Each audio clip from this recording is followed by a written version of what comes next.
அப்படியே இங்கே கொஞ்சம் இலை எடுக்கிறேன். கிட்டவா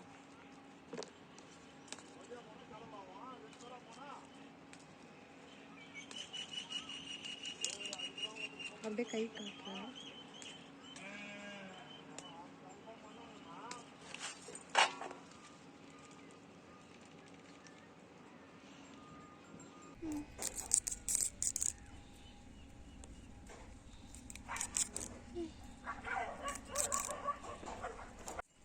எப்படி எடுக்கலாம்? இங்கே எடுத்தா இதா?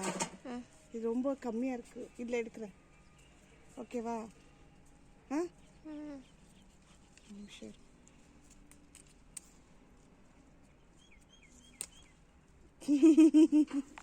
விடு சொன்ன பேச்சு கேட்டு. தனித்தனியாக வருது. சரி இதை ஒரு கிண்ணத்தில் வச்சு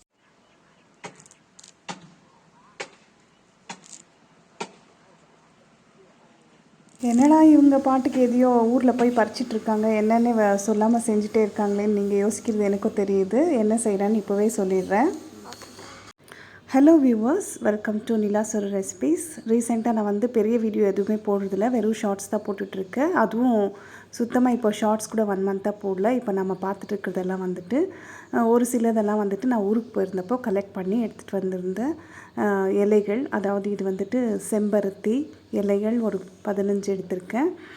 செம்பருத்தி பூ இது நான் பறித்து ஒரு 1.5 days ஆகிடுச்சு, அதனால் வாடிட்டுருக்கு. அது 2.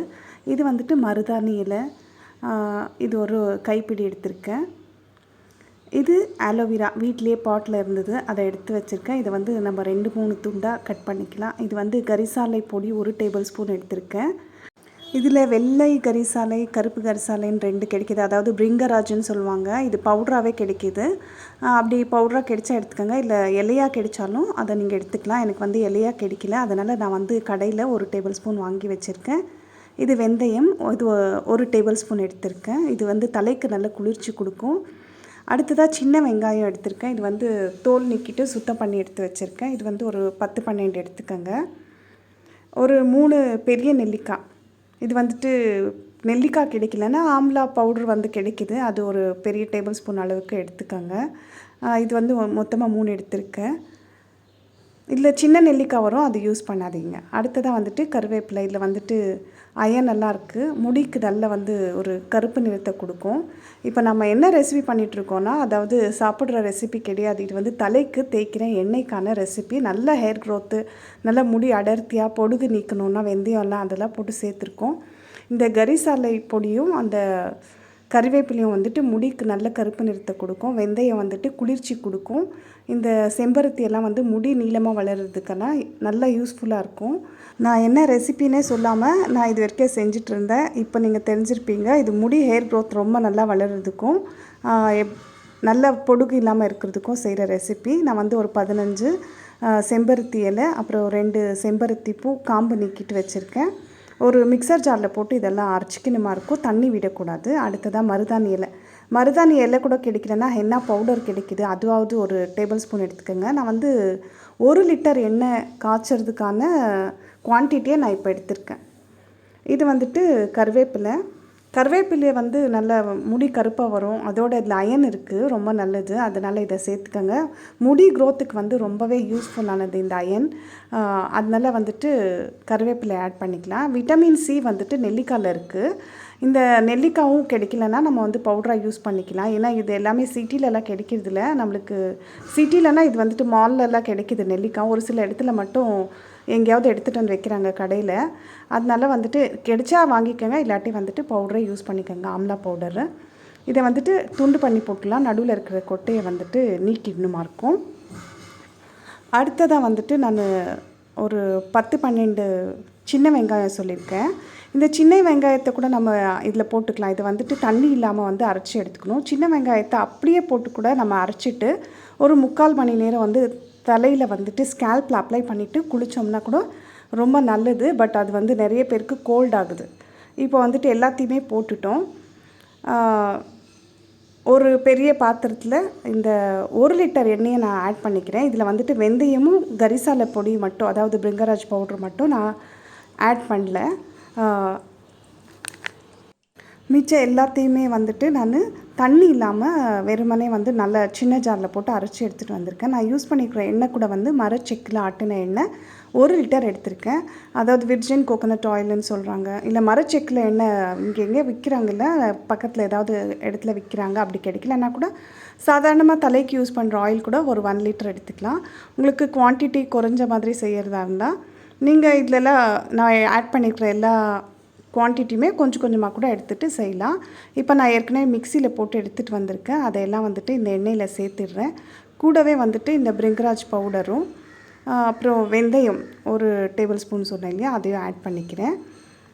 இது வந்துட்டு நம்ம எண்ணெய் காய்ச்சின பிறகு, அதாவது கொஞ்சம் சூடு ஏறின பிறகு கூட இந்த மிக்சியில் அரைச்சிட்டு வந்ததை ஆட் பண்ணலாம். ஆனால் அப்படி ஆட் பண்ணோம்னா வந்துட்டு எண்ணெய் இந்த ஈரத்தன்மையால் வந்துட்டு செதறும். அதனால தான் வந்துட்டு முதல்ல இதை ஆட் பண்ணிக்கிறோம்.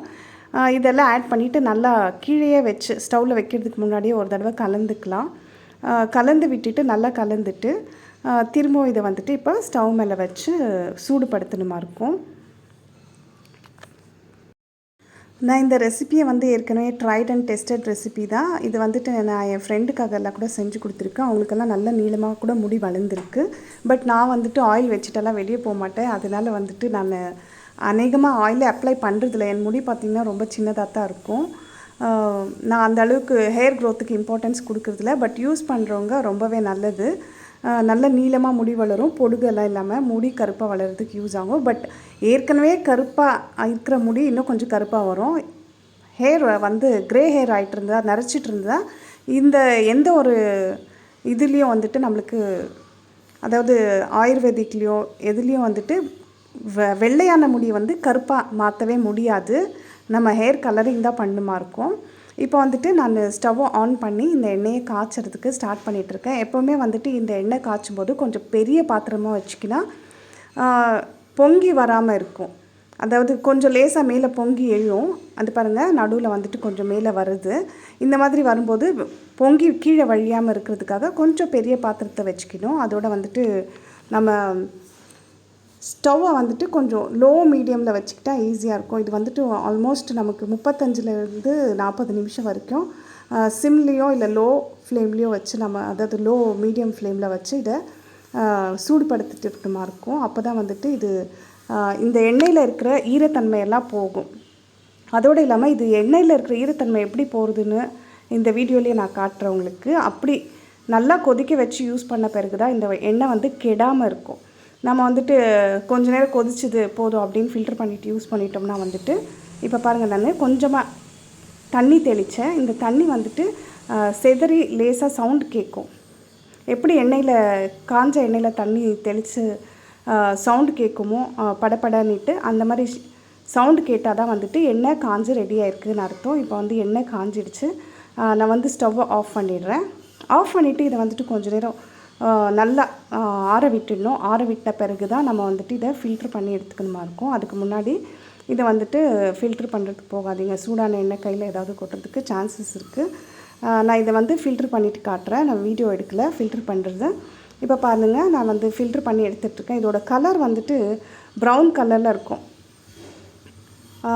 அப்புறமா அந்த திப்பியெல்லாம் பார்த்திங்கன்னா வந்துட்டு நல்லா பவுடர் ஆகிட்ருக்கும். ஏன்னா 30 நிமிஷத்துக்கு மேலே வந்து நம்ம இதை எண்ணெயிலே காய வச்சுருக்கோம். அதனால் வந்துட்டு நல்லா பவுடர் ஆகிட்ருக்கும். வெந்தயத்தை தவிர மற்ற எல்லாமே நல்லா பொடியாக இருக்கும்.